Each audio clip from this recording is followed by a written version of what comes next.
نحمده نصلی علی رسولہ الکریم اما بعد اعوذ باللہ من الشیطان الرجیم بسم اللہ الرحمن الرحیم۔ جب ابراہیم علیہ السلام کے باپ آزر نے ان کو دھمکی دی کہ میں آپ کو دور کر دوں گا، سنسار کر دوں گا آگ یہ پتھر مار کے، تو اس وقت حضرت ابراہیم علیہ السلام نے اس کی دھمکی کا جواب دھمکی سے نہ دیا بلکہ بڑی نرمی کے ساتھ جواب دیا۔ قال سلام علیک ساستغفر لک ربی انہ کان بی خفیا واعتذرکم وما تدعون من دون اللہ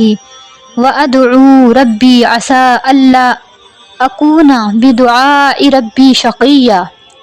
کہا تیری سلامتی رہے، اپنے باپ کو فرمایا کہ تیری سلامتی رہے، تیرے لیے دعا